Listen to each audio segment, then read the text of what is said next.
"I did not come here to fall for anyone," Caroline Morgan said, her voice cracking like dry timber in a summer fire, her eyes burning with something that looked terrifyingly close to grief. She stood in the center of the dusty main street of Redemption, Texas, in the blazing June heat of 1882, her travel bag clutched in both hands like it was the only anchor keeping her from drowning. Across from her, Bernard Barnett stood with his hat pushed back on his head, his jaw tight, his dark eyes reflecting something raw and unfinished that he clearly had no intention of letting spill out into the open air. "I did not come here either," he said, and the words came out quiet, almost startled, as if he had not meant to say them at all, as if the admission had been pulled out of him against his will. "I did not come here to fall for anyone." The silence that followed those words was enormous. It swallowed the distant sound of horses, the creak of a wagon wheel somewhere down the road, the dry whistle of the Texas wind moving through the gap between the general store and the livery stable.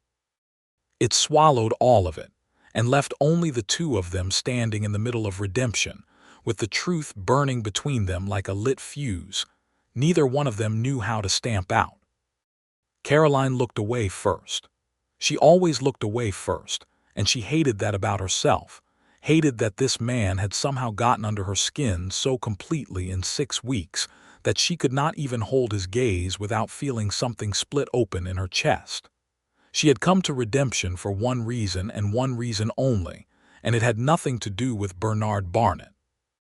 It had nothing to do with the way he laughed at something completely unexpected, or the way he had once pressed his coat around her shoulders during a cold night without saying a single word about it, or the way he looked at her sometimes like she was a language he was slowly learning to read. She had come to find her brother. That was it. That was the whole story, or at least it was supposed to be. But the story had changed, and neither of them had given it permission to do that. 6 weeks earlier, on a Wednesday morning in late April of 1882, Caroline Morgan had stepped off the stagecoach in Redemption, Texas, with $34, a carpetbag containing everything she owned, and a letter that her brother Thomas had sent her from this very town 4 months before. The letter had said he was doing well, that he had work at a cattle ranch east of town, that the land was harsh but honest and the people were mostly decent. It had said he would write again soon. He had not written again. Thomas was 23 years old. Caroline was 26. Their parents had died of cholera outside of St. Louis when Caroline was 16 and Thomas was 13, and they had survived the following years by sheer force of will and the kind of stubborn loyalty that only two people who have no one else in the entire world can manage to forge between themselves. Thomas was not just her brother. He was the last person on earth who had known her before everything had gone wrong, who had known her as a child, who had shared the particular grief of losing everything at a young age and still managing to stand upright afterward. When his letters stopped, Caroline had waited a month. Then 2 months. Then she had sold the small seamstress business she had built in Kansas City, packed her bag, and bought herself a one-way ticket on the stage heading south and west into the deep heat of Texas. The town of Redemption was not large. It had a main street wide enough for 2 wagons to pass each other comfortably, a church with a crooked weather vane, a saloon called the Copper Penny, a general store run by a man named Harlan Webb who knew everyone's business and volunteered the information freely, a small hotel called the Morrow House, a barber, a blacksmith, and a sheriff's office that looked perpetually underused. The population was somewhere around 400 people, not counting the ranches and homesteads that spread out in every direction into the scrub and grass beyond the town limits. Caroline had walked through the door of the Morrow House with her carpetbag and asked for a room. The woman behind the desk, a tall, sharp-eyed woman named Ruth Morrow who ran the hotel with the efficiency of a general managing a campaign, had looked her up and down with the particular assessment of someone who was accustomed to strangers arriving in town with trouble tucked inside their coat pockets. "How long?" Ruth had asked. "I am not certain yet," Caroline had said. I am looking for my brother, Thomas Morgan. He was working on a ranch outside of town. Ruth's face had done something then, a small tightening around the eyes, the kind of expression that people make when they know something they are not sure they should say. I know the name, she had said carefully. You should talk to the sheriff. The sheriff of Redemption was a man named Oakes, a heavy-set fellow in his late 50s with a silver mustache, and the resigned air of someone who had long since made peace with the fact that the world was going to continue to be difficult regardless of his personal feelings on the matter. He had told Caroline, not without genuine sympathy, that Thomas Morgan had been let go from the Callaway ranch approximately 3 months ago following a dispute over wages that had turned ugly. That Thomas had been seen in town for a few weeks after that, had apparently gotten into some sort of trouble with a man named Doyle Pickett, who ran a less than reputable cattle operation on the western edge of the county, and had then simply stopped being seen at all. Do you mean he disappeared? Caroline had asked, her voice perfectly level despite the cold dread spreading through her chest. I mean he stopped coming to town, Sheriff Oakes had said. Could be he moved on. Could be he is working somewhere else. I do not have reason to believe anything worse than that, Miss Morgan. But I will tell you honestly that Doyle Pickett is a man I have been keeping a close eye on for other reasons, and anything connected to him deserves caution. It was in leaving the sheriff's office that Caroline had first encountered Bernard Barnett. He had been leaning against the post outside the sheriff's door, not in any menacing way, simply standing there in the manner of a man who is comfortable taking up space without requiring the world to notice him. He was tall, with dark hair that was slightly too long and a jaw that clearly had not seen a razor in several days. He wore a plain work shirt and canvas trousers, and his boots were the kind that had seen genuine labor. He was perhaps 30 years old, or close enough to it that the difference did not matter much. His eyes were a deep brown that caught the morning light in a way that Caroline immediately and irritably noted, before telling herself to pay attention to things that actually mattered. He had been waiting to speak with the sheriff. She had been leaving the sheriff's office. Their paths had crossed in the narrow doorway in a way that required one of them to step back, and he had been the one to do it, touching the brim of his hat with 2 fingers in a gesture of automatic courtesy. "Excuse me, ma'am," he had said. "Thank you," she had said, and walked away without another thought about it. Except that was not entirely true, and her honesty with herself demanded she admit it later that evening in the small, tidy room at the Morrow house. She had thought about the eyes. Not because they were remarkable in some fictional hero kind of way, but because they had been watching her with a directness that felt less like intrusion and more like recognition, as if he had somehow seen something in her face that surprised him.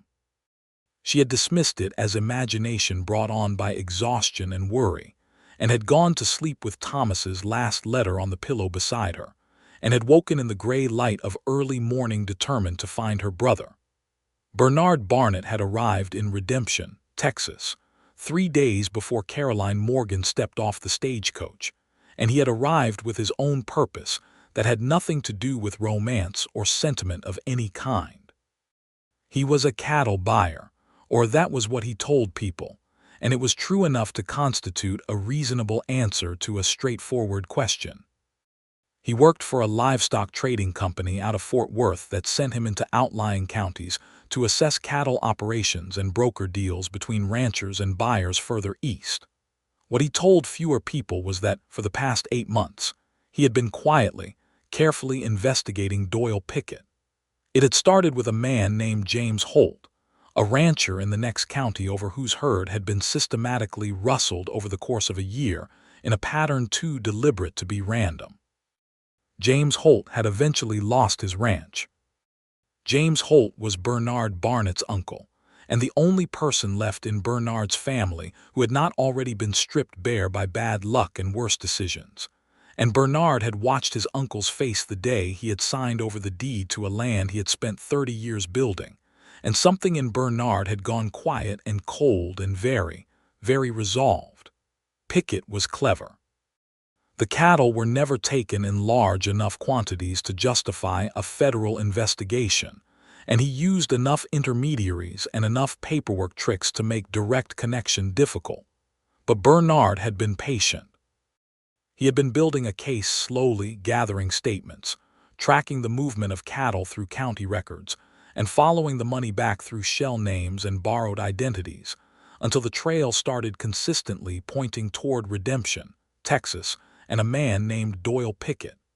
He had not come to Redemption to fall in love.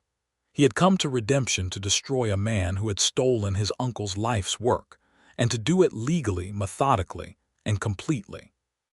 He had been in town 3 days when the woman with the carpetbag and the quiet fire in her gray eyes had walked out of the sheriff's office and very nearly walked directly into him, and he had stepped back and touched his hat and thought, with some surprise, that she had the face of someone carrying a secret that was slowly becoming too heavy to hold alone. He had gone in to speak with Sheriff Oakes about something related to county cattle records. On his way out, he had found himself asking, in a way that he could tell himself was merely conversational, "The woman who just left, do you know her business here?" Oakes had told him. "Thomas Morgan, missing young man." Possible connection to Pickett. Barnett had stood in the doorway of the sheriff's office for a moment with that information sitting in his chest, doing something he had not predicted, because Thomas Morgan's name was not unknown to him. Thomas Morgan was one of the former Cowboy ranch hands he had been trying to locate, a young man who had apparently witnessed something on the western edge of the county that had made him either dangerous to Pickett or frightened enough to run. Barnett had been looking for Thomas Morgan not to help him, but to get his testimony.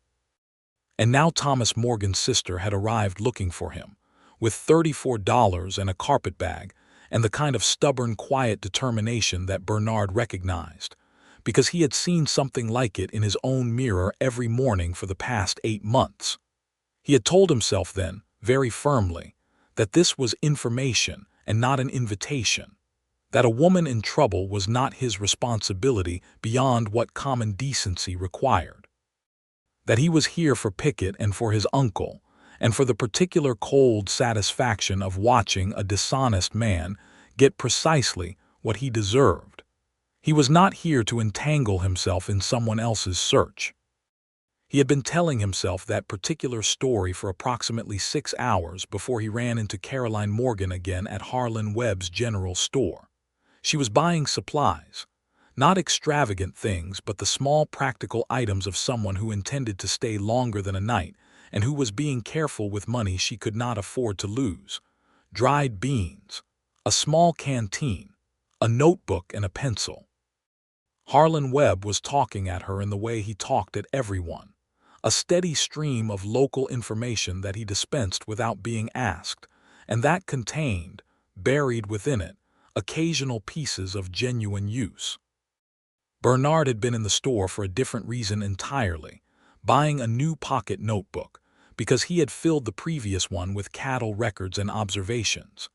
He had stood near the door for a moment and watched her listen to Harlan Webb with a patience that was clearly practiced, her gray eyes tracking through whatever the man said with the focused attention of someone separating wheat from considerable chaff. He had walked over. He had not decided to walk over. His legs had simply done it while his better judgment was temporarily elsewhere. "He tends to be more useful if you ask him specific questions," Barnett had said, nodding toward Harlan. "If you leave him to range freely, you will learn a great deal about his neighbor's fence dispute, but possibly not what you actually need." Caroline had looked at him. For a long moment she had simply assessed him the way she had apparently been taught to assess everything, completely and without flinching. Then she had said, "I am aware. I am waiting for the part where he mentions the Callaway Ranch." "Smart," he had said. "I try to be," she had said, and turned back to Harlan Webb. Barnett had bought his notebook and left, and spent the next hour sitting on the porch of the Morrow house going over his records, and absolutely not thinking about the way she had said that, precise and dry and utterly without performance. Their second real conversation happened the following day. Caroline had spent the morning attempting to speak with people who might have known Thomas during his time in Redemption. She had found that people in small towns are either forthcoming to the point of being overwhelming, which Harlan Webb demonstrated, or they are sealed shut behind a polite surface that reveals nothing, which was the presentation offered by roughly 70% of the people Caroline approached. She was getting pieces of a picture, but they did not yet fit together in any way that gave her Thomas's location. She had been sitting on the low steps outside the Copper Penny Saloon, not inside it because she was a woman alone and the social landscape of Redemption in 1882 made that particular venture require more energy than she had available, writing in her new notebook, when Bernard had walked past and stopped. "You are building a list," he had said, looking at her notebook. "I am," she had said, and she had looked up at him with a careful directness that suggested she had been considering whether to say the next thing and had decided to go ahead. "I know who you are. I asked around. You are Bernard Barnett. You are in the cattle business. You arrived 3 days ago. What you are actually doing here, no one seems certain about, but the fact that you are here and you spoke to Sheriff Oakes and you asked about me afterward tells me that we may be looking at some overlapping business." Bernard had been quiet for a moment. Then he had sat down on the steps beside her, at a respectful distance, and looked out at the street.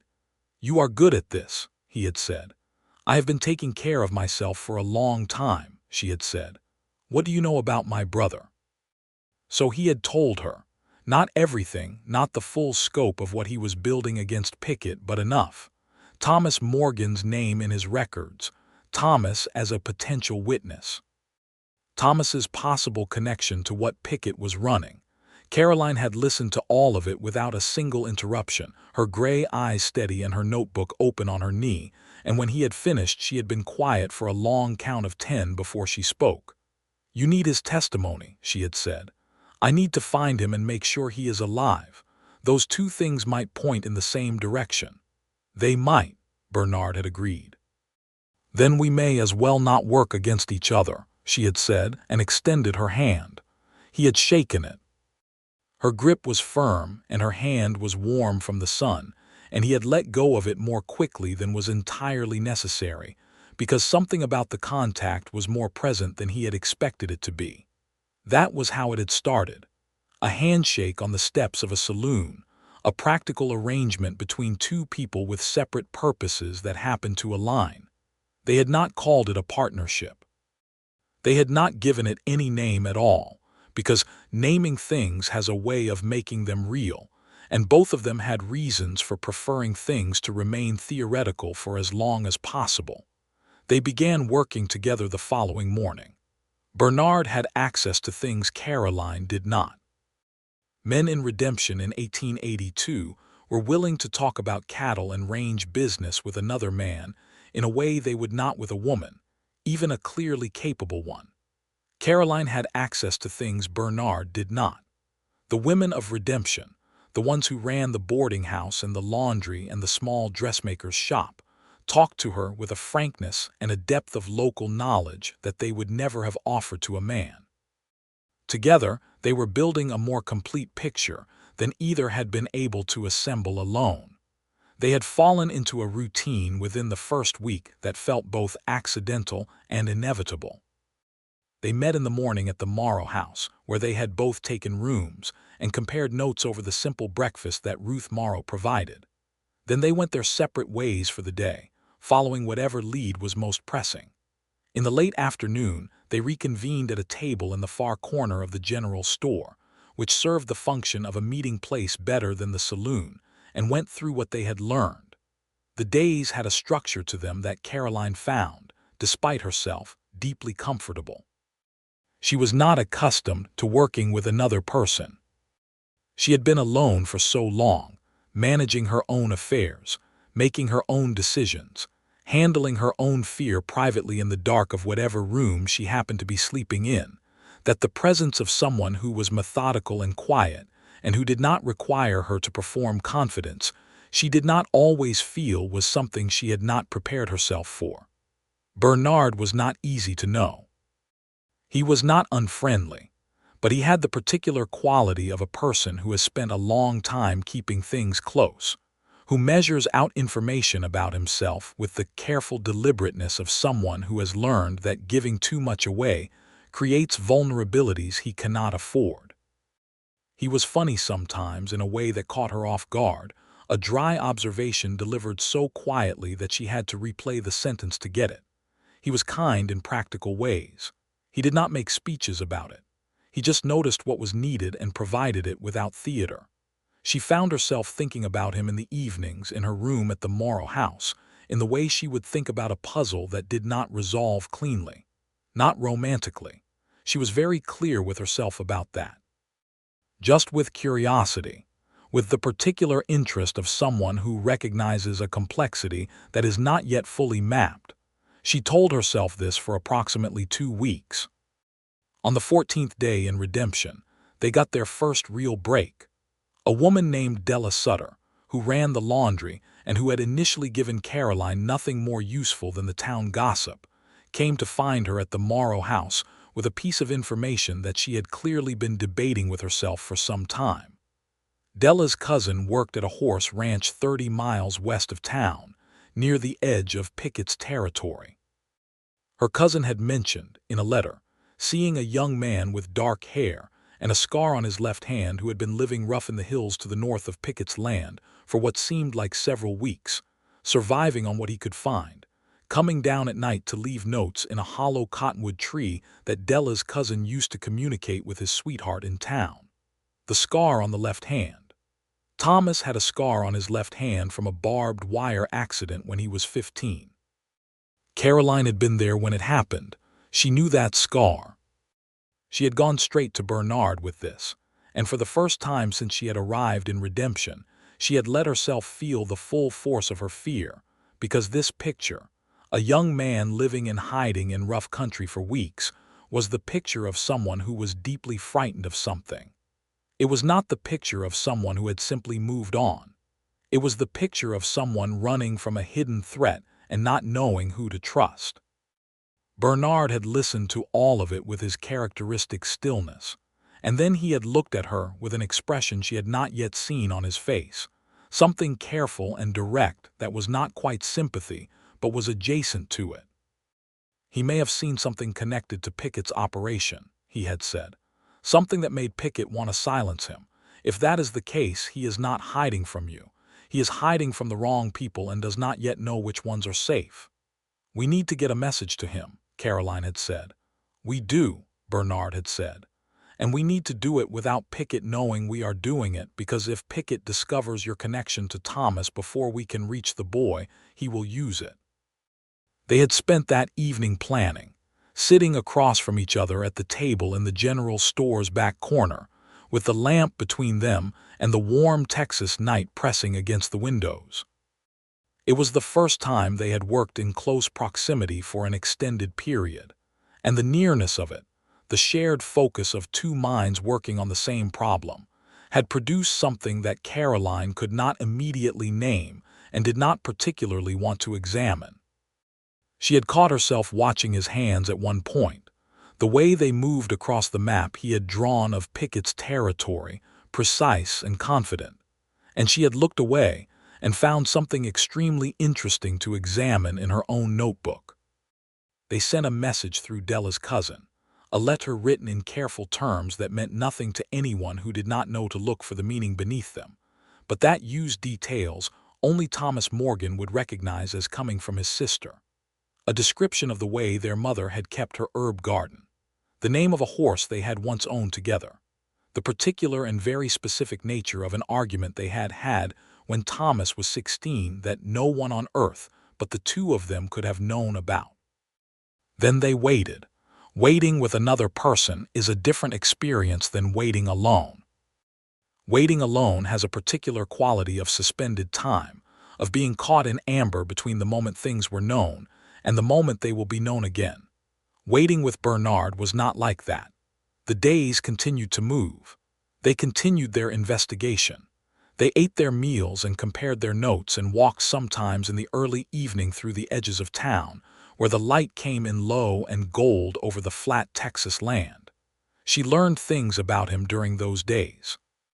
Not because he offered them in any grand confessional way, but in the small pieces that people give away when they are comfortable enough to stop guarding every word.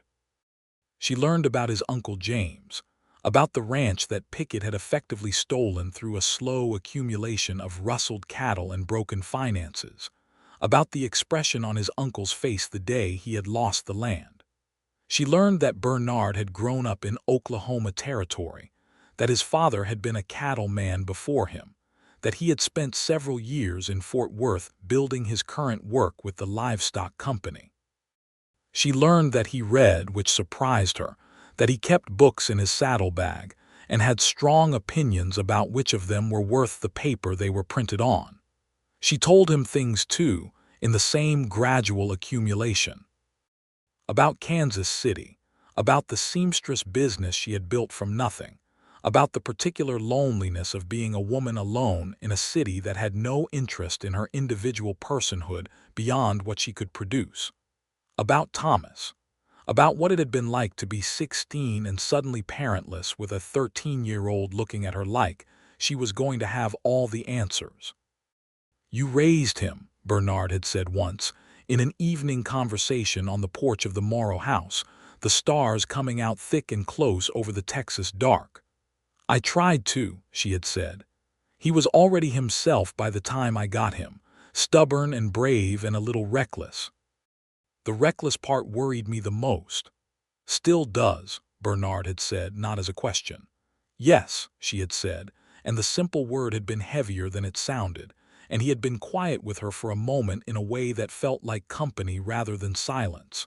It was around this time, approximately 3 weeks into their arrangement, that Caroline had noticed the shift. It was not dramatic. It did not arrive with any announcement. It was simply the fact that she found herself, on the mornings when Bernard was slightly late to breakfast, listening for his footstep in the hall in a way that had nothing to do with their investigation and everything to do with a specific person she had developed a specific habit of being near. She addressed this observation with the same practical directness she applied to everything. She told herself it was circumstantial.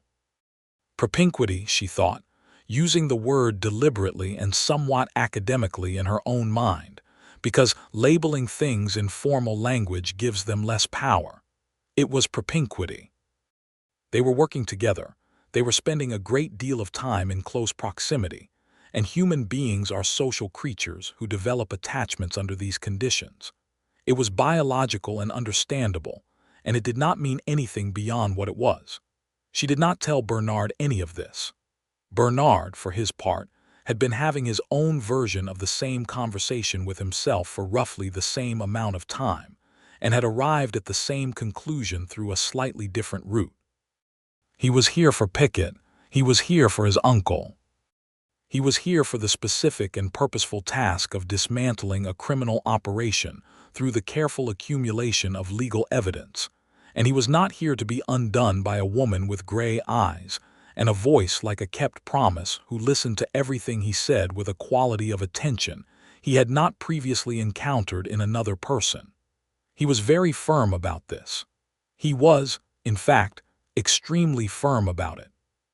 He was also waking up in the mornings thinking about what she might say about whatever he was reading, and noticing her laugh, which was rare and therefore remarkable, and finding that the hours of the day that did not involve her company had taken on a slightly flattened quality that he would not have chosen for them. He did not examine this with any great enthusiasm. He simply noted it and continued doing his job. On the 21st day, a message came back through the hollow cottonwood tree. It was brief. It was in Thomas Morgan's handwriting, which Caroline had recognized before she had finished the first word. It said, "I am North. I saw something I should not have seen. I do not know who to trust. If you are really Caroline, you will know the name of the horse." She had written back with the horse's name immediately. Biscuit, a brown and white paint horse they had owned for 2 years in their early teens, and loved with the complete and unreserved emotional investment that children bestow on animals before the world teaches them to hold things more lightly. 3 days later, Thomas Morgan came down from the hills. He was thinner than she remembered. He had a beard he had not had when she last saw him, and his eyes had the watchful quality of someone who had been genuinely frightened for an extended period of time. But he was alive. He was standing in the back room of Della Sutter's laundry house at 9 in the morning, and he was alive. And Caroline had crossed the room and pulled him into an embrace with a force that surprised her, and apparently surprised him too, because he had laughed, low and rough and slightly shaky with relief. "I am all right," he had said into her hair. "I am all right." "You are going to be," she had said, because she was the older sibling, and that was what older siblings said, even when their voice was not as steady as they would like. Bernard had been there too, standing back near the door with the quiet self-containment of a man who understands the difference between participating in a moment and witnessing it. He had introduced himself to Thomas with the directness of someone who does not believe in soft-pedaling important things, and Thomas had looked at him with the assessing eyes of a younger sibling who is taking a careful inventory of whoever is standing near his sister. Thomas had seen what he needed not to see. He had been at the western edge of the Calloway Ranch, near the property line with Pickett's territory, when he had witnessed a cattle transfer that had involved Pickett's men moving a significant number of branded cattle across the line at night. He had seen documents change hands. He had seen a face he recognized. He had made the mistake of saying to the wrong person the following morning that he had seen something odd in the night, and within 24 hours it had become clear that Pickett knew a witness existed. Thomas had not waited to find out what Pickett intended to do about it. He had simply run.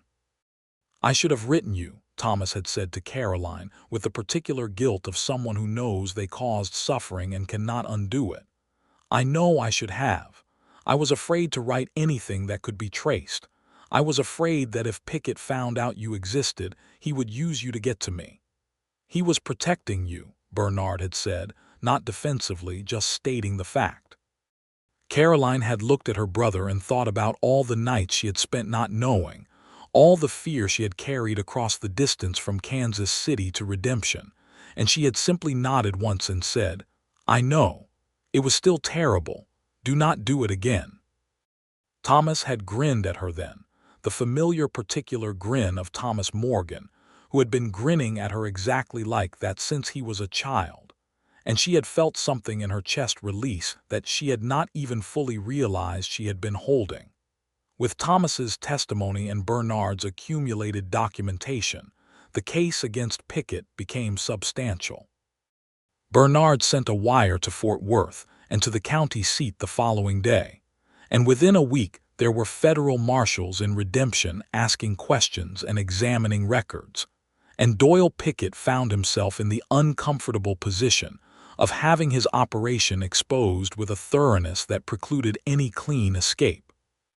The legal process would take time. Pickett was arrested.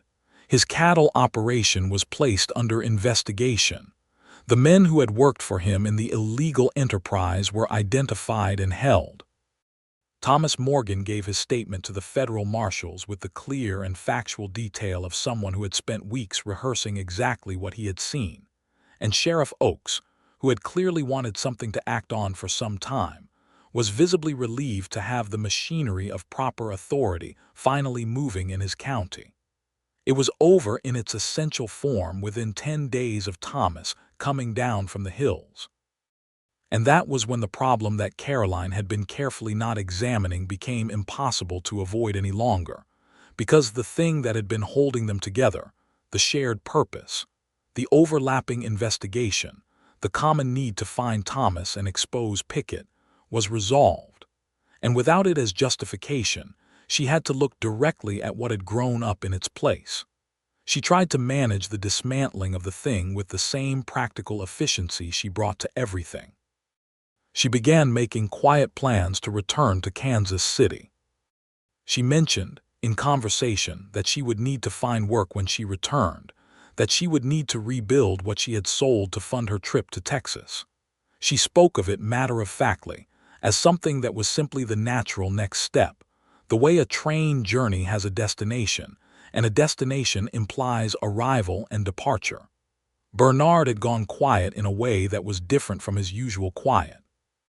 There was something tighter in it, something that was not quite stillness but was more like restraint, like a man keeping himself in one place when his instinct is to move. They were walking one evening, 5 days after Pickett's arrest, along the edge of town where the flat grass started, and the last of the day's light was turning the scrub gold and pink and gentle.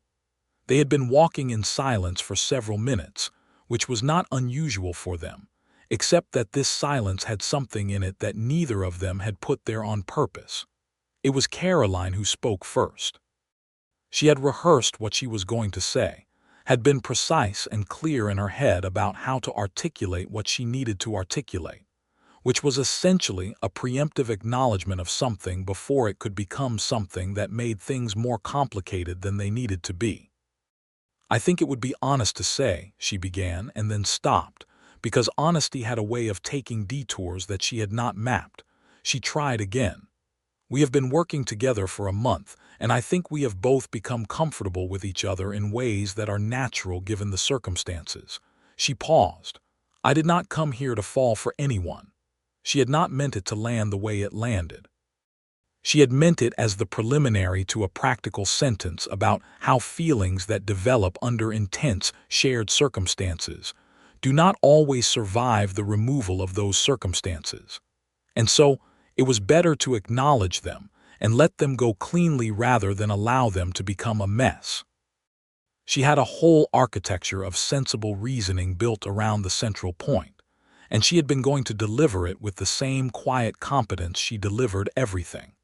But what happened instead was that she said those 8 words, and they fell into the air between them with a weight that was entirely disproportionate to their literal meaning, and she saw something in Bernard Barnett's face that she had not prepared for. Something that was open in a way he had not been open before, something that looked painful and honest and deeply unguarded. "I did not come here either," he said quietly, and the words had that same startled quality, as if they were arriving from somewhere outside his planning. "I did not come here to fall for anyone." Then they were standing in the late pink light of the Texas evening with those admissions between them, and Caroline, who had been so carefully organized in her mind about all of this, found that her architecture of sensible reasoning had completely collapsed and left her standing in the ruins of it with nothing but the truth, which was that she did not want to go back to Kansas City. That was not quite accurate. She would go back to Kansas City if that was what logic and sense required. But she did not want to go back and leave this particular unfinished thing behind her. Bernard was looking at her with an expression that she was still learning to read, but which she was starting to understand contained more than she had initially credited it with. He was not a man who spoke his interior life into the air without considerable conviction. He was a man who had learned to keep things close because giving them away had costs. The fact that he had said what he had said, without calculation, without performance, felt like something significant. "Caroline," he said, and then stopped, and she had the impression of a man who had encountered a limit in his own usual vocabulary, who was standing at the edge of something he did not have familiar words for. "You do not have to say it," she said. "No," he said, with a slight shake of his head, something firm in it. "I think I do. I have been telling myself that whatever this is, it is circumstantial. That it is the product of a particular situation, and it will dissolve when the situation resolves. I have been very thorough about telling myself that." "I have been telling myself the same thing," she said. "Does it work?" he asked. The question was so direct and so simple that she almost laughed. "No," she said, "it does not work at all." The sun was finishing its descent behind the flat edge of the Texas horizon, and the sky above them was moving through colors that went from pink to deep amber to the first thin blue of oncoming dark. And Caroline Morgan, who had come to Redemption, Texas, with $34 and a carpetbag, and absolutely no intention of changing anything about her carefully maintained solitary life, looked at Bernard Barnett and thought with great clarity that she had failed completely at the only thing she had told herself was off limits. He reached out and took her hand. It was not a grand gesture. It was simply a hand covering hers, warm and present and deliberate. His thumb moved once across her knuckles, the way you might offer reassurance to someone standing at the edge of something unknown. "I am not asking you to change your plans," he said. "I am just not willing to pretend that I am standing here feeling nothing, because I am not good at pretending about things that matter." "Neither am I," she said. They stood there in the near dark for a long moment, hand in hand, the warm Texas evening wrapping around them with the particular generosity of a place that has seen a great many human moments and holds them all without judgment. She did not go back to Kansas City the following week. She did not make a dramatic announcement about it. She simply did not make arrangements to leave, and after a day or two, the absence of those arrangements began to speak for itself. Thomas, who had taken a room at the Morrow House and was in the process of figuring out his own next steps, watched the situation with the quiet satisfaction of a younger sibling who has been quietly hoping for exactly this outcome, and is too wise to say so loudly. The days that followed had a different quality than the ones before. The investigation was concluded, the pressure of Pickett's case moving through the legal system without requiring their daily attention, and for the first time since Caroline had arrived in redemption, she and Bernard had time that was not structured around urgent necessity. They had time that was simply time, and what they did with it was, in some ways, more revealing than everything they had done under pressure.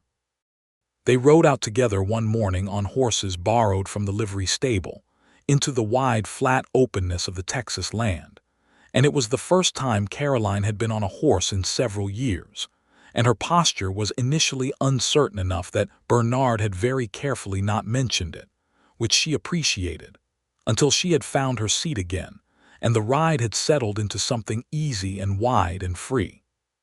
The Texas landscape, which Caroline had initially experienced as harsh and exposing, too much sky and too much heat and too little shelter from either, had begun to resolve itself into something she was starting to see as beautiful. It was not the lush, managed beauty of the East.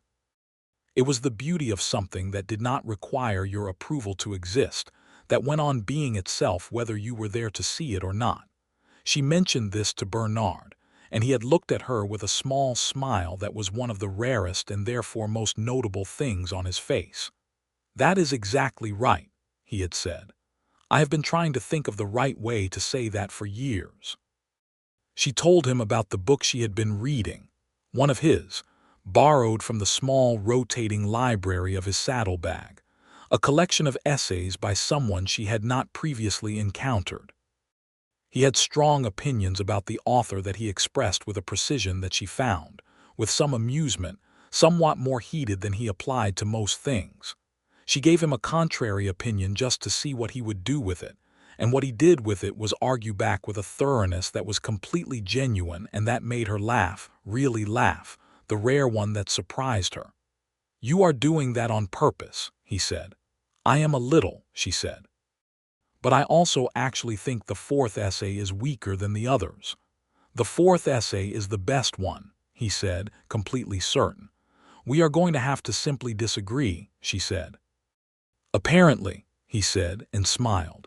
And she thought with a small private shock that she could not remember the last time she had had an argument with someone that felt like this, like playing, like the kind of sparring that happens between two people who trust each other well enough to push.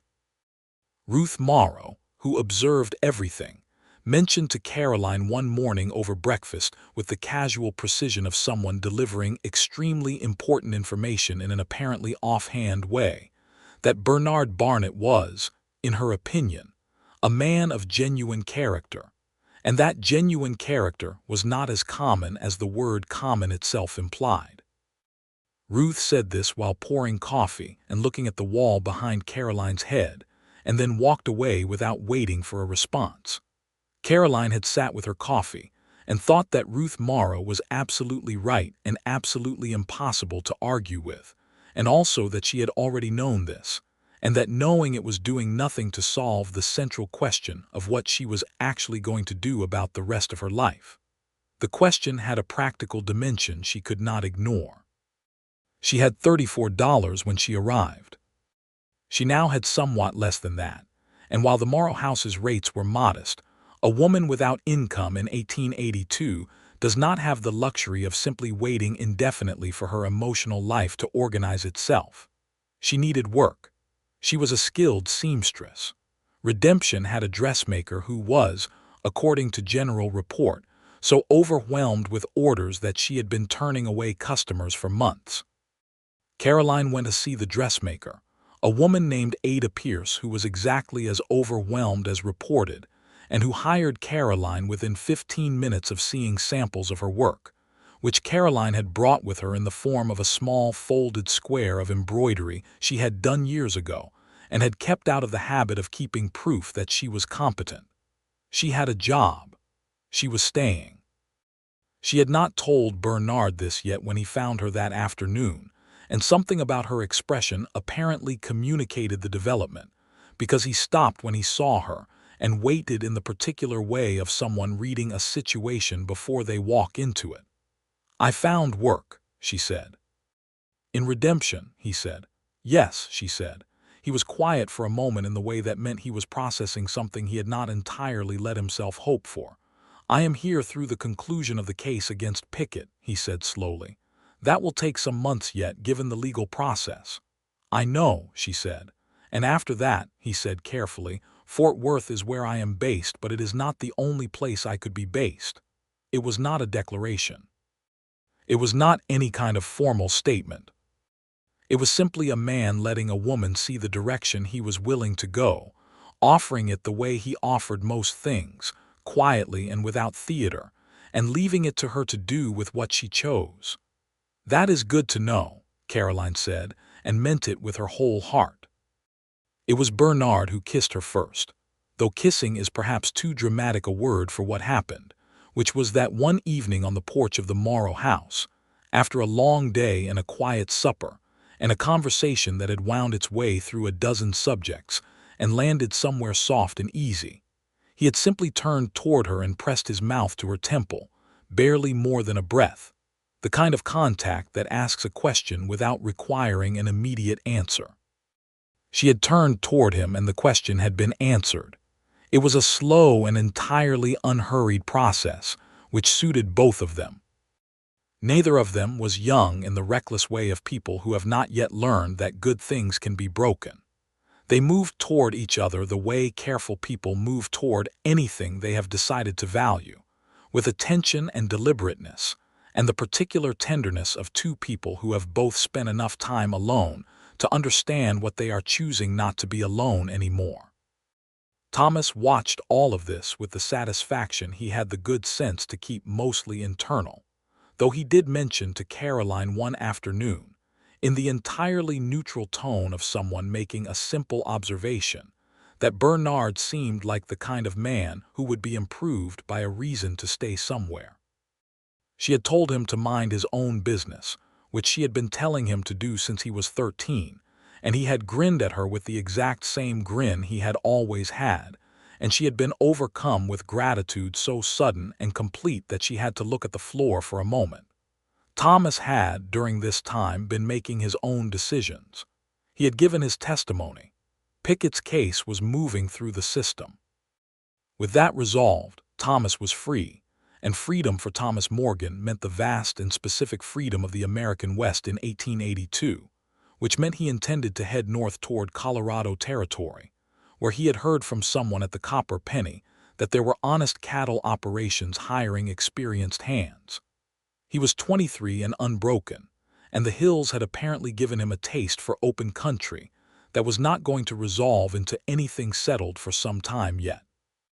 Caroline had walked him to the stagecoach on a Tuesday morning in late July, under a sky that was so blue it looked deliberate.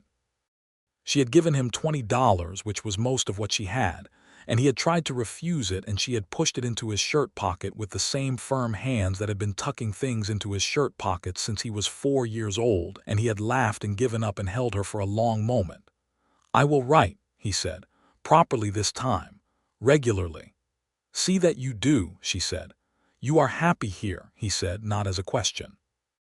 She had thought about it honestly, the way she thought about everything, and then said, I am getting there. He had nodded and glanced past her to where Bernard was standing at a respectful distance, and said, quietly enough that only she could hear, I think you got the good one, Caroline.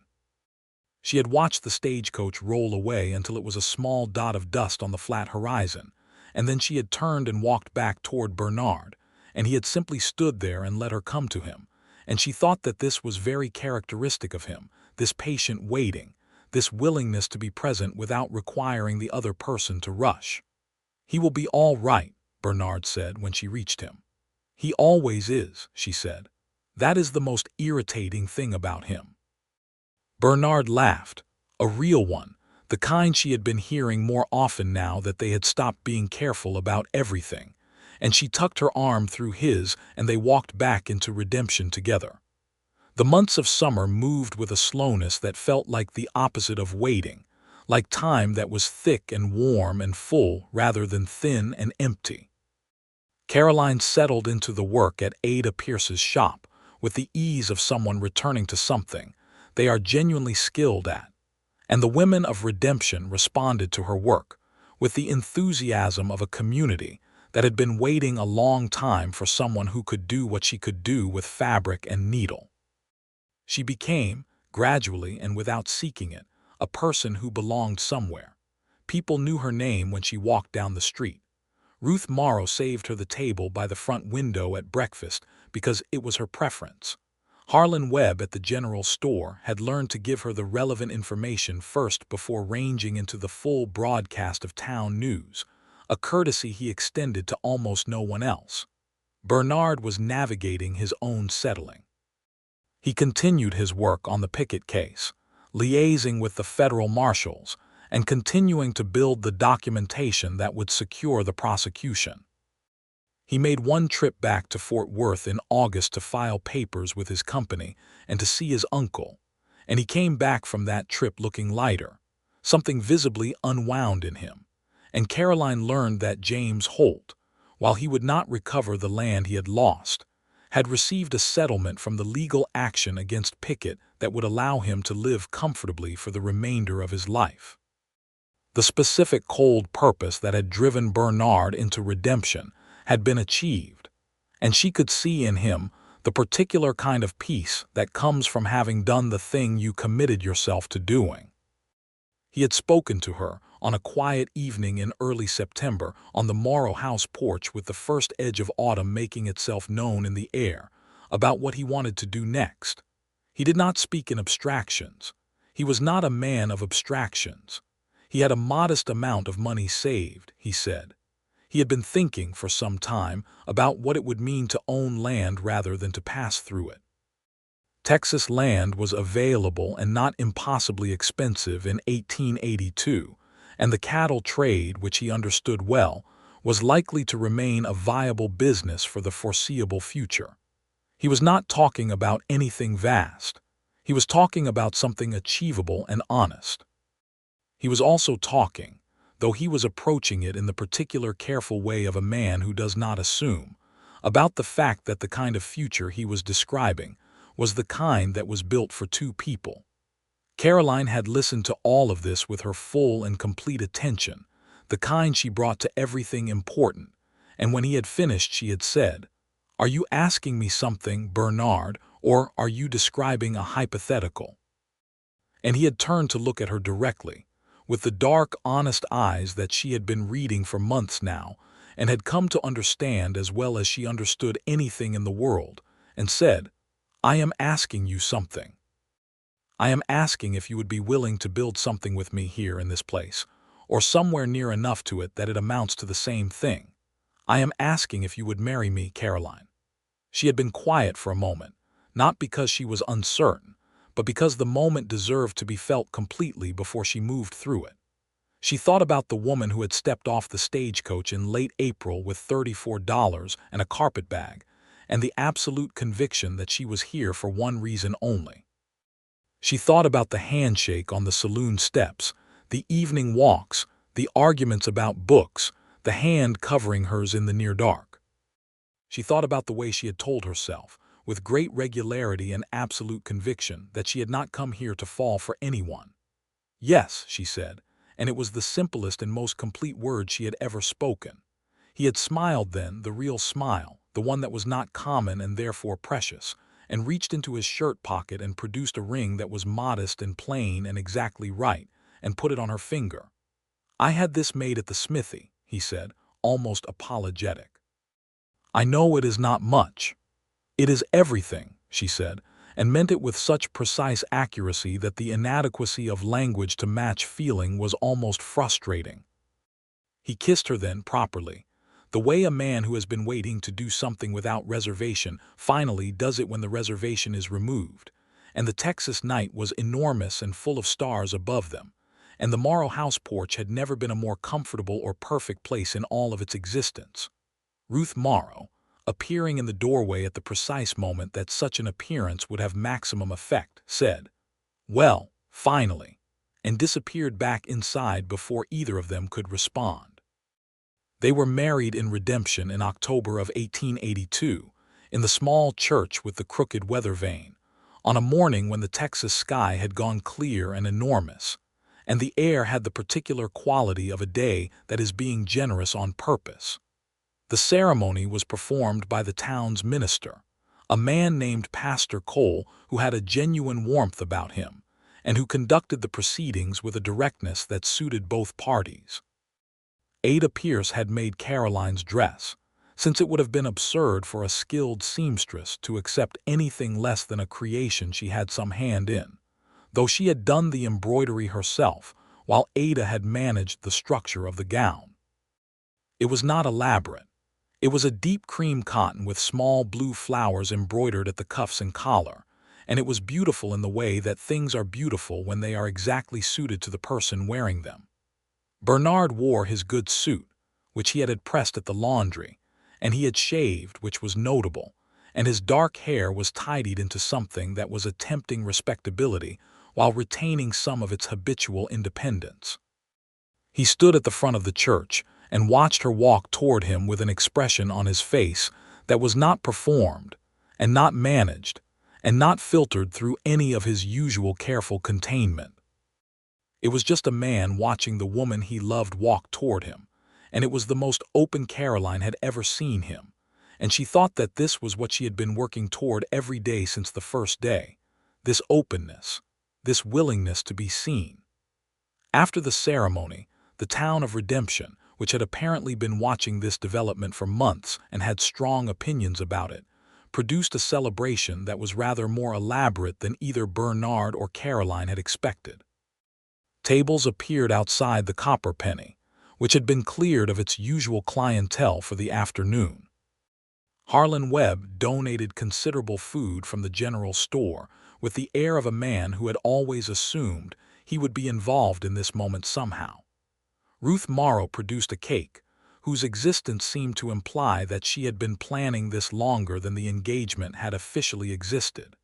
It was, in its unpretentious and generous way, a perfect wedding. Thomas sent a letter from Colorado Territory that arrived 2 days after the ceremony, dated a week before, which meant he had somehow anticipated the timing or had been in correspondence with someone who had updated him. The letter was short and characteristically Thomas. It said, "I cannot be there, but I am there.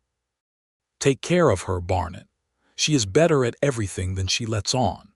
Bernard had read this letter in the private way he read things that mattered to him, and then handed it to Caroline without comment. And she had read it and thought about the 13-year-old who had looked at her like she was going to have all the answers, and how she had not had all the answers, but she had made enough of them up as she went that they had both come through it. The land they bought was 5 miles east of Redemption, purchased in November of 1882 from a family heading back to Missouri, who had decided the Texas soil was not for them. It was not large, but it was honest land, flat and well-grassed, with a creek running along the northern edge that would not fail in normal years, and a modest house that needed work but had good bones. Bernard knew how to work. Caroline had always known how to work. Between them, the house became livable through the winter and genuinely comfortable by spring, transformed by the combination of his structural competence and her particular eye for the kind of details that make a space into a home. She kept her work with Ada Pierce through the winter, riding the 5 miles to town 3 days a week, because the work was satisfying, and because they needed the income while the cattle side of the operation was getting established. Bernard had bought a small initial herd and was working with 2 of the neighboring ranchers to understand the specific demands of the local range, learning Redemption's particular version of cattle country with the same methodical patience he applied to everything. The evenings in the house were something Caroline had not known she was capable of wanting so specifically until she had them. A fire in the small stone fireplace that Bernard had rebuilt properly in November. Books on the shelf that had accumulated from both of their collections and were beginning to develop the particular mingled identity of things that belonged to 2 people. Conversation that ranged anywhere and sometimes went nowhere and was comfortable either way. He was, as a husband, the man she had come to know incrementally over months, quiet in the morning until he had coffee. Particular about certain things, the way tools were organized, the way the horses were kept, and entirely easygoing about everything else. He laughed more now than he had in Redemption, or perhaps she simply heard it more because there was no longer any reason for either of them to be careful about showing what they felt.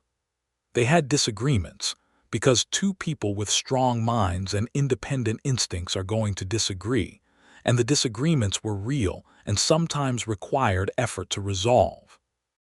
But they were also, consistently and without exception, resolvable because both of them had the fundamental commitment that resolving things matters more than winning them, and because they had built enough trust by now that the foundation held when the surface was rough. In the spring of 1883, the Pickett case concluded. Doyle Pickett was convicted on multiple charges of cattle theft and fraud, and the sentence handed down by the circuit court judge was substantial. The stolen cattle operation was dismantled. The men who had worked in the illegal enterprise received various lesser sentences. James Holt, Bernard's uncle, attended the sentencing in person and wrote his nephew a letter afterward that Bernard read twice and folded carefully into the back of his journal. It was the final closure of the thing that had originally brought Bernard to Redemption, and there was a day in early April when he came in from the range at the end of the afternoon and sat down at the kitchen table with an expression that was not quite happiness and not quite grief, but was the particular feeling of someone who has carried something heavy for a long time and has finally been allowed to set it down. Caroline made coffee and sat across from him and let the silence be what it needed to be, and after a while he looked at her and said, quietly, "It is done." "I know," she said. "It is strange," he said, "to have the thing that was driving you simply be over." "You will find new things," she said. "You are good at caring about things. It is actually one of your more inconvenient qualities." He had laughed then, and the laughter had released whatever the day had been carrying, and the evening had gone on in the ordinary way of an evening, supper and fire, and the comfortable proximity of 2 people who have made a life together. Their first child arrived in the winter of 1883, a boy they named James after Bernard's uncle, though he was called Jamie from the first day and would be called Jamie for the rest of his life. He was born in the house on the ranch with the assistance of a midwife from Redemption named Mrs. Callahan, who was efficient and calm, and who handed Bernard his son with the matter-of-fact authority of a woman who had presided over dozens of such moments, and found each one remarkable. Bernard had held the baby with the careful precision of a man who is holding something precious and knows it. Jamie was small and furiously himself from the very beginning, dark-haired like his father, and with gray eyes that came in later and belonged clearly to his mother. He was, in the manner of infants, completely indifferent to anyone's plans or preferences, and he reorganized the household around his needs with the absolute authority of someone who has not yet learned to pretend that their needs are negotiable. Caroline, who had thought herself rather self-sufficient and had occasionally wondered whether she had the temperament for this particular kind of love, discovered that she had it in full measure. It was not the love she had expected, which she had imagined as something soft and peaceful. It was urgent and enormous and sometimes frightening in the way that anything real and irreplaceable is frightening, and she had not been prepared for the size of it. "He looks at me like I know what I am doing," she said to Bernard one night, sitting up with Jamie, who was awake and insisting on company, "and I am learning in real time." "That is exactly how it works," Bernard said from the doorway, having gotten up because she was awake, which was the pattern that had established itself without discussion. "No one knows what they are doing. Jamie does not know that yet." "What a wonderful and also terrifying system," she said. "We survived our own childhoods," he said. "That is qualifications enough." Thomas wrote from Colorado Territory when he received news of his nephew's birth, a letter that was 3 pages long, which was unusual for Thomas, and that was full of things that were very Thomas, genuine feeling delivered sideways through humor and practical questions about the ranch. He had found steady work at a cattle operation in Colorado and was, by all accounts in his letters, happy in the wide and unattached way of a young man who is exactly where he wants to be. He promised to come to Texas before the year was out to meet his nephew.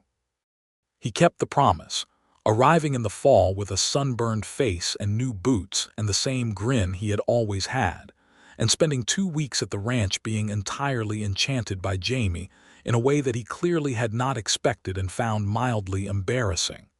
The ranch grew, slowly, carefully, in the methodical way that Bernard approached things. He was not a man who overextended himself chasing large gains. He was a man who built solidly and added to what was solid. And over the course of the following years, the operation expanded from the initial modest herd to something that was genuinely sustainable.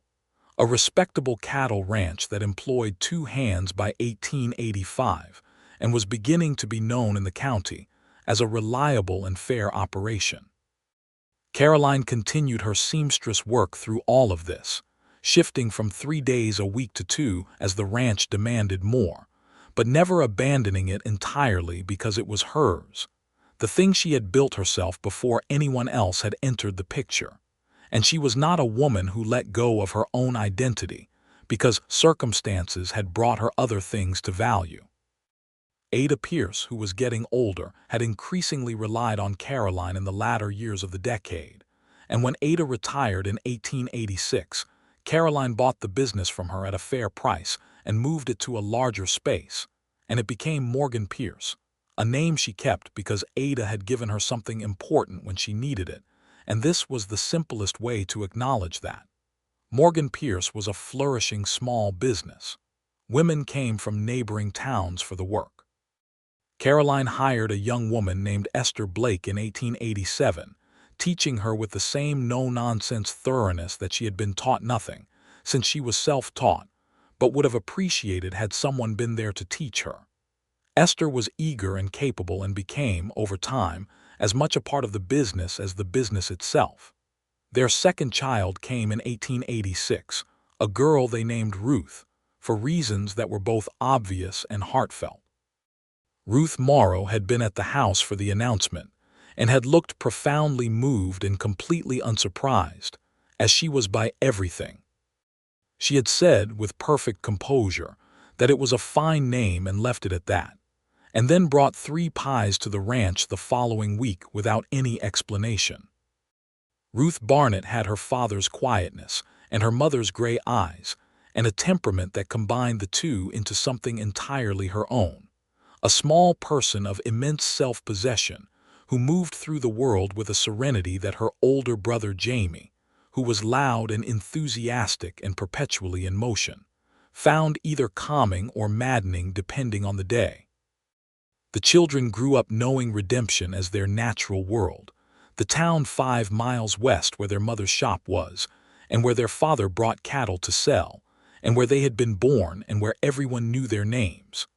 They grew up knowing the land around the ranch, the creek to the north that flooded in wet springs and ran clear and low in summer, the flat grass that went on and on to the horizon in every direction.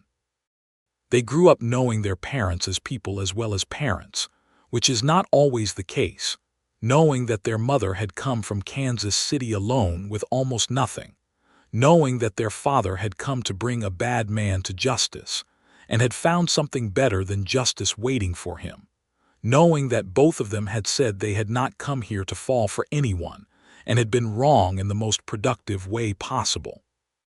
Barnett, by the late 1880s, was a man who had become entirely himself in the way that people sometimes only manage when they have found the right circumstances for it.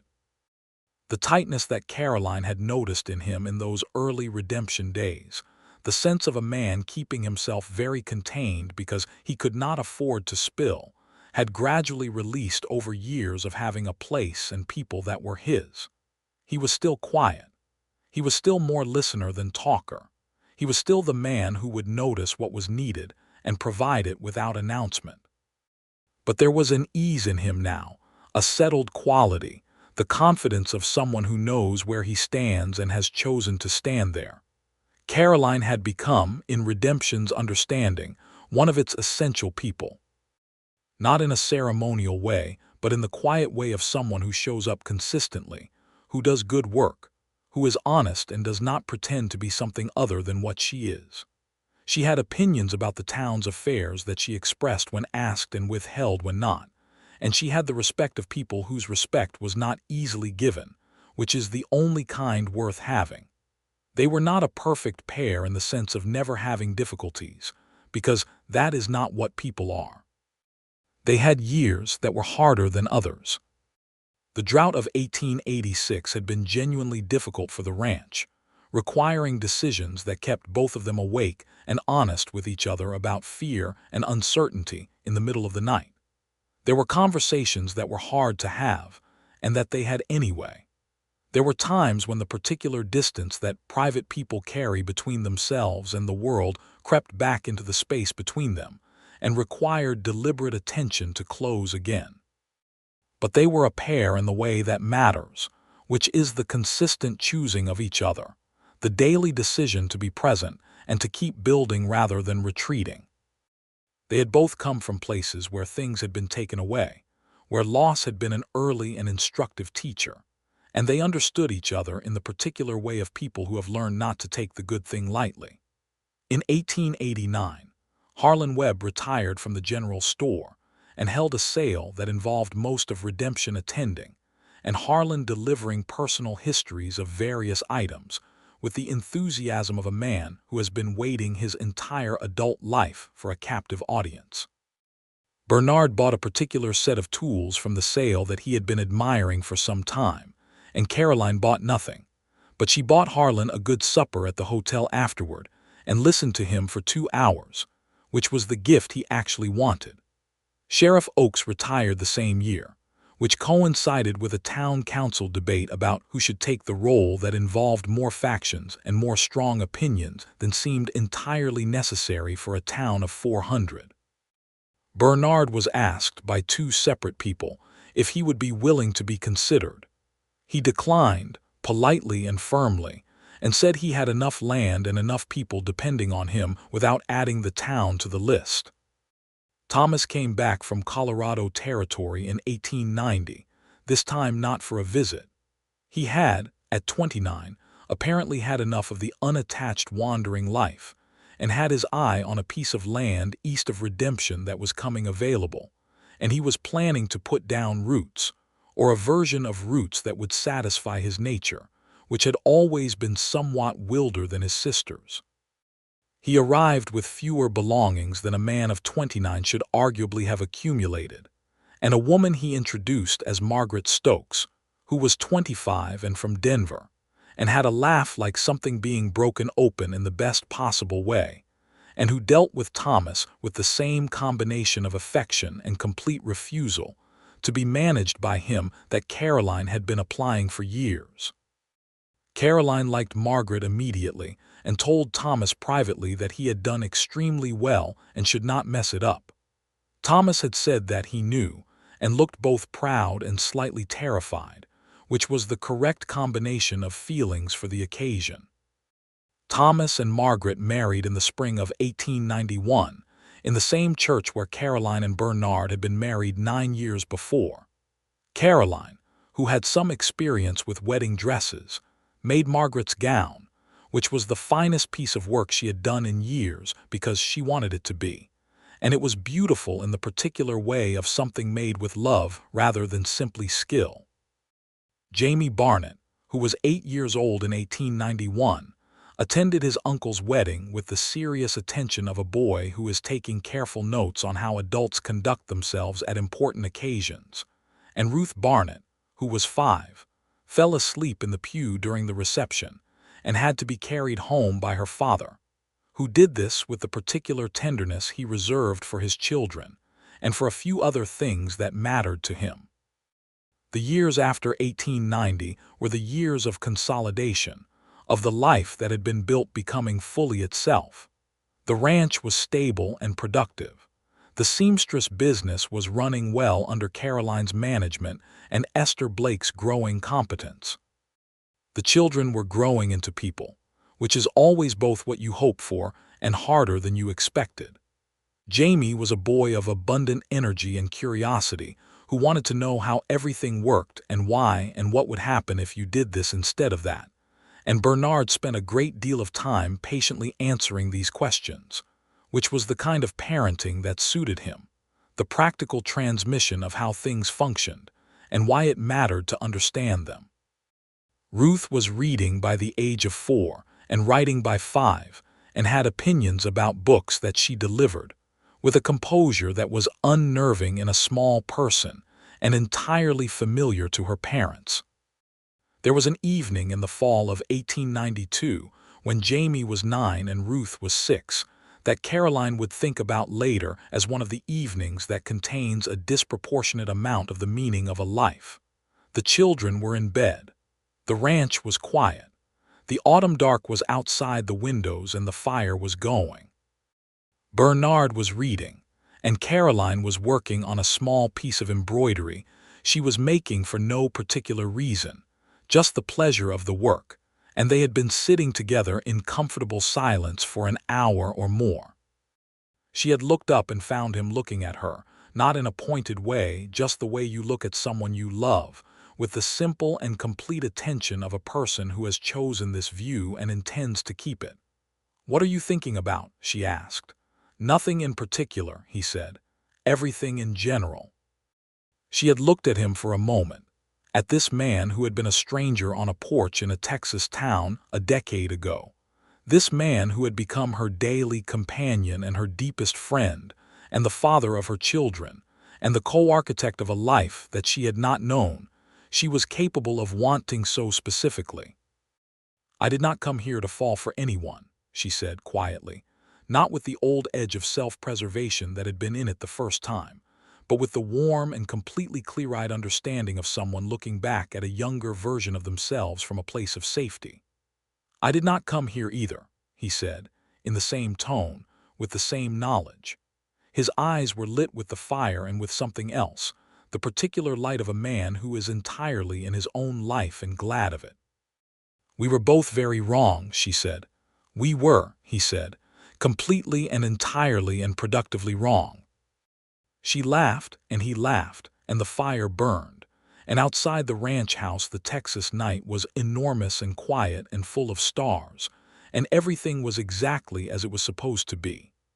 The following years moved in the way of years that are full, with texture and depth that is not always dramatic but is never empty.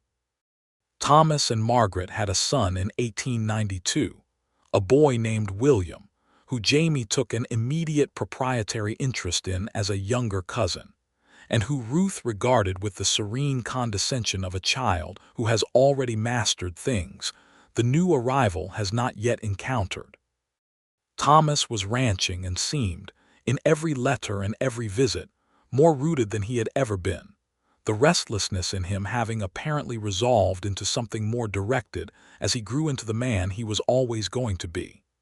In 1893, Bernard's Uncle James came to visit from Oklahoma Territory, traveling south by rail to San Antonio and then by stage to Redemption. He was in his late 60s, white-haired and a little slower than Bernard remembered him, but his eyes were clear and his mind was sharp, and when he sat on the porch of the ranch house and looked out at the land, there was something in his face that was peace of the kind that has been earned through suffering and has come out the other side with its essential warmth intact. He had sat with Caroline one morning over coffee while Bernard was out on the range and talked to her with the openness of an older man who no longer has use for pretense. He told her that he had been worried about Bernard for years, that the particular hardness that had come into the boy after the ranch was lost had been something he feared would become permanent, that he had not known how to reach it himself. He reached it himself, Caroline said, or near enough. You helped, James said, simply and directly. We helped each other, she said. That is what it amounts to.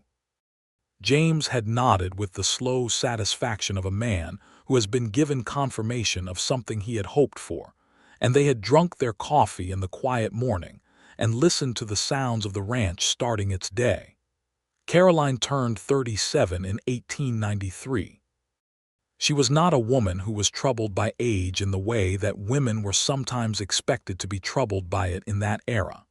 She looked at her life and found it fuller than she had imagined a life could be when she was younger and things were harder, and what she felt about age was mostly gratitude that she had enough of it to have accumulated all of this.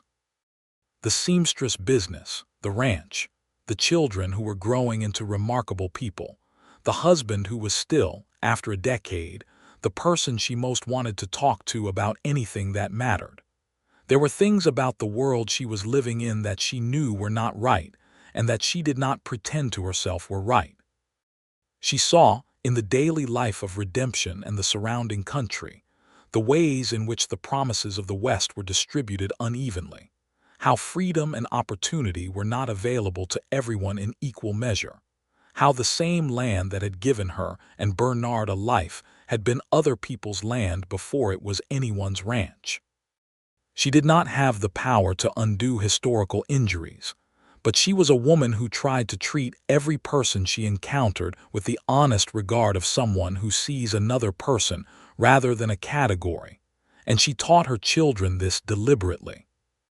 Bernard's third decade had made him a man of standing in the community, not by ambition, but by the accumulation of reliability. People in Redemption and the surrounding county knew his word was good, and his judgment was sound, and he was consulted on matters of cattle business and range dispute with a frequency that he handled with the direct competence of someone who gives useful answers rather than impressive ones. In the winter of 1895, their third child arrived, a boy they named Daniel, who came into the world with a set of opinions he expressed at considerable volume from his first moments, and who continued in this manner for the foreseeable future. Daniel was, by the age of 3, clearly going to be the loudest person in any room he entered, and he approached this destiny with complete conviction. Jamie, at 12, was fascinated by his younger brother in the way of someone who recognizes a personality they find both exhausting and deeply entertaining. Ruth, at 9, regarded Daniel with the patience of someone who understands that the universe does not always arrange itself to her preferences and chooses to be philosophical about it. The ranch had a fourth hand by 1895, and a second barn, and a small addition to the house that Bernard and Jamie built together over the course of the summer, with Caroline providing opinions about the dimensions with the authority of someone who has been arranging space with purpose for many years. Ada Pierce, who had retired from the seamstress shop, died in the spring of 1895 at the age of 72, and Caroline sat with the grief of it for several days, not dramatically but deeply, because Ada had been one of the first people in Redemption to simply extend a hand when it was needed, and the world with Ada Pierce not in it was a slightly less generous place. She had kept the name Morgan Pierce, which had always meant something, and it meant something more after that. The children of the 1880s and 1890s in Redemption were growing into the adults of the next century, and the town itself was changing in the way that things change when time keeps moving. New buildings and new businesses and new families arriving with their own separate purposes, some of which became stories and some of which were simply life. Redemption was not going to be large, but it was going to persist, which is a different and arguably more important quality. Caroline and Bernard were in their 40s when the 19th century ended and the 20th began, and they stood on the threshold of 1900 with 3 children and a working ranch and a business and a life that had been built from 2 separate, nothing much to speak of starting points into something solid and abundant and real. On New Year's night of 1900, they were on the porch as they had been on many porches and many nights, with the Texas dark above them and the fire visible through the window behind, and the sounds of the children finally settled after the day's celebrations. Jamie was 17 and growing into a young man of his father's quiet steadiness, combined with his mother's directness. Ruth was 14, and reading everything she could get her hands on, and had opinions about the world that she was beginning to express with the precision of someone who is going to have a great deal to say, and is working out the most effective way to say it. Daniel was 4 and asleep with complete conviction, and the absolute certainty of a small person who knows he is well taken care of. Bernard had his arm around her, and she was leaning into his side in the way she had been leaning for years now, easy and habitual and still, somehow, deliberate, still a choice. "What do you think the next century is going to be?" he asked. "I have no idea," she said honestly. "I thought I had no idea about this one when it started, and I was right about that, and it turned out well." "It turned out extremely well," he said. She turned to look at him, the face she knew better than any face in the world, the lines in it now that had not been there in 1882, the gray that had come into the dark hair at his temples, the eyes that were the same as they had always been, the same dark brown that caught the light in a way she had first noticed on a porch in Redemption, and immediately told herself was irrelevant. "I am glad I was wrong," she said, "about not coming here to fall for anyone. I am glad we were both wrong about that," he said. "It is the best mistake I have ever made." She smiled and turned back to the night, and the Texas sky was clear and full of stars that were the same stars that had been there when she stepped off the stagecoach with $34 and a carpetbag and absolute certainty about the limits of her own intentions. And the night was warm for January, and the life she had built was good, and everything was exactly what it was supposed to be. Thomas and Margaret visited in the spring with their son William and a new daughter, born the previous autumn, who they had named Caroline, which produced in the original Caroline a feeling that she did not immediately have words for, and that required her to excuse herself briefly to collect herself in the kitchen before returning to the conversation. Bernard found her there and simply stood beside her for a moment, and she said, without turning to look at him, "She named her after me." "I know," he said. "I did not expect that," she said. "I did," he said, with the quiet certainty he had for things he understood well. She had wiped her eyes with her apron and gone back out, and held the baby, who was small and completely unconcerned with the magnitude of the moment, and looked at Thomas across the room, and he looked back at her with the eyes he had had since childhood, the ones that had looked at her since he was 13 as if she was going to have all the answers, and she thought that they had made enough answers between them after all.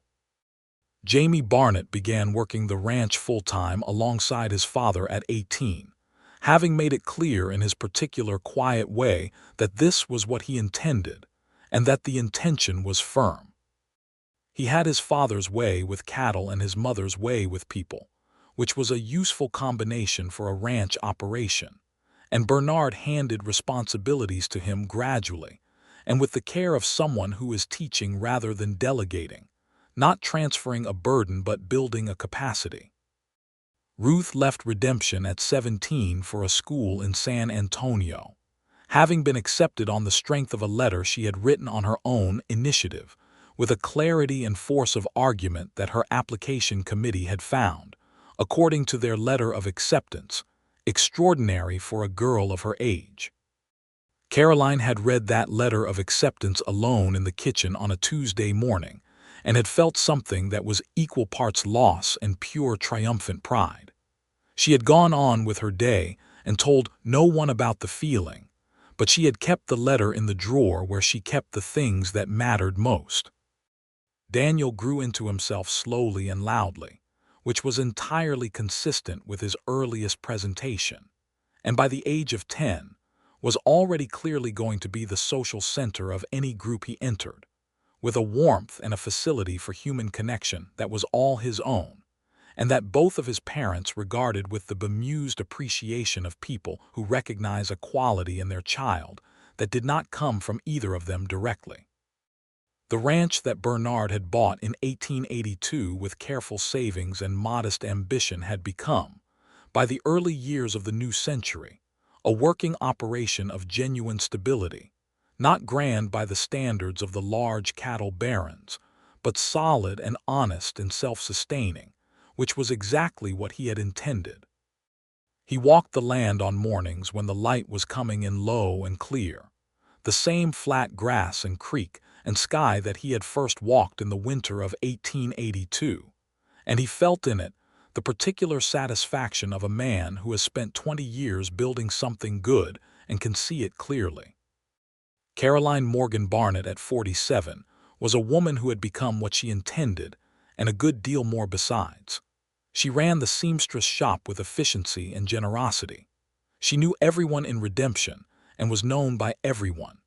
She had a husband she loved and who loved her in the daily practical way that matters more than the theatrical version, and 3 children who were growing into people she admired, and a brother who wrote every month from Colorado and who was happy. She had a life built from scratch in a place she had arrived in with almost nothing, and it was full and complete and hers. One evening, in the spring of 1903, she and Bernard were walking the edge of the property the way they had walked together since Redemption, easy and unhurried, the evening light doing what Texas evening light does, going gold and enormous and generous. They were talking about something ordinary. She could not later remember what it was. Something about the cattle, or something Ruth had written in her last letter, or something Daniel had said that morning that had been simultaneously absurd and astute. And then they were simply walking in silence, the comfortable kind, the kind they had been walking in since 1882, the kind that means you have been with someone long enough that silence is not absence but presence, the deepest form of company. "You know," Bernard said eventually, "I was thinking today about that first morning in Redemption, standing on the steps outside the sheriff's office. I remember," she said. "I thought you were the most self-possessed woman I had ever seen," he said. "Absolutely clear-eyed about what you needed and how to get it. And I thought to myself, there is a person who knows exactly what she is doing and does not require any interference from me.